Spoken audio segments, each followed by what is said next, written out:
Я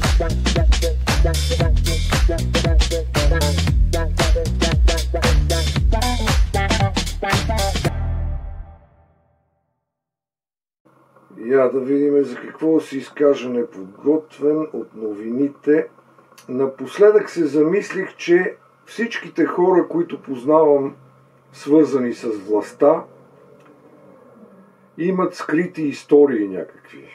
И тях ги няма в новините и те са винаги за някакви мръсни игри и корупция.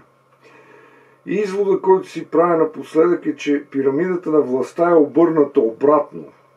Отгоре е широката част и този квадрат е нещо като басейн пълен с мед и там се къпят всичките медии и ни говорят абсолютни щуротии, които нямат дори едно нещо свързано с действителното положение на нещата.